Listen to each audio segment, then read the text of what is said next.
एक आदमी ने नीचे कूड़ा फेंका, लेकिन उसे अंदाजा नहीं था कि आगे क्या होने वाला है। नीचे कुछ हलचल सी हुई। वो तुरंत घबरा गया और ऊपर खड़े अपने साथियों को आवाज दी, खींचो मुझे ऊपर, लेकिन किसी ने सुना ही नहीं। उल्टा वो रस्सी नीचे छोड़ते जा रहे थे। उसने डर के मारे रस्सी कसकर पकड़ ली और ऊपर चढ़ने लगा। तभी उसका हाथ फिसला और वो तेजी से नीचे गिरा, इतनी ताकत से कि ऊपर खड़े लोग भी संतुलन खोकर नीचे खिंचाए। अब हालत और भी खतरनाक हो चुकी थी। ठंडी हवा शरीर को जकड़ चुकी थी। एक गलत स्टेप और बस खत्म। लेकिन उसने हार नहीं मानी। जैसे ही ऊपर देखा, सामने जो दिखा उसने उसे तोड़कर रख दिया। उसका साथी चाकू से रस्सी काट रहा था। उसे लगा था कि शायद मौत आएगी, पर यह उम्मीद नहीं थी कि कोई अपना ही पीछे से वार करेगा। वहीं दूसरा साथी जो थोड़ा भारी भरकम था, केवल कार में चढ़ चुका था। दो लड़कियां वहीं नीचे सन्न खड़ी रहीं, क्योंकि जो शुरू हुआ था वो अब असली खौफ बन चुका था। अगली सुबह सबसे पहले निशाने पर आई वो लड़की जिसका बॉयफ्रेंड मारा जा चुका था। वही हत्यारा अब उससे चिपकने की कोशिश कर रहा था, प्यार जताने लगा, लेकिन वो बेवकूफ नहीं थी। एक झटके में चाकू निकाला, सीधा उसकी तरफ किया, मारना चाहती थी। तभी दूसरी लड़की बीच में आ गई, बोली, छोड़ ना यार, बड़ा दिल रख। गुस्से में उसका चेहरा पीला पड़ गया, सांस तक नहीं आ रही थी। फिर वो दीवार से टिककर जमीन पर गिर पड़ी। असल में जब उसका बॉयफ्रेंड गिरा था, एक लोहे की रॉड उसकी टांग में घुस गई थी। इन हालात में ये चोट उसे धीरे धीरे मार रही थी। वो मोटा लड़का अब और करीब आ रहा था। तभी बाहर से प्लेन की आवाज आई। मौका मिलते ही वो सीढ़ी पर चढ़ गया। उसके पीछे लड़की ने आतिशबाजी निकाली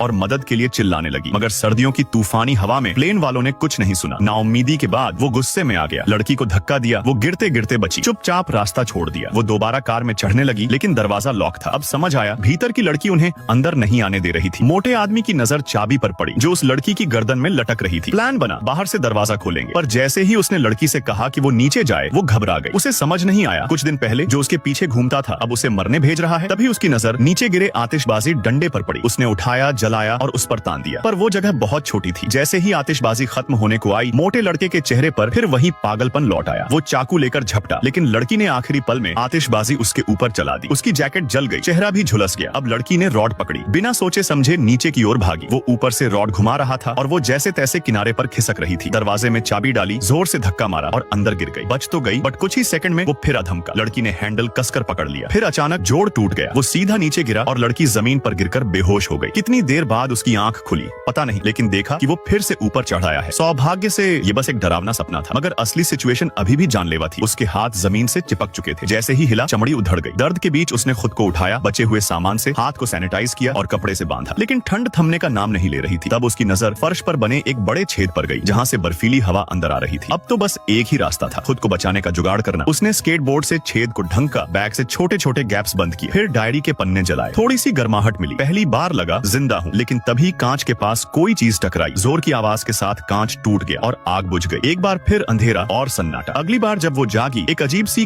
क्रैक की आवाज आई। शायद केबल कार गिरने वाली थी। उसने जल्दी जल्दी सामान समेटा, लेकिन जैसे ही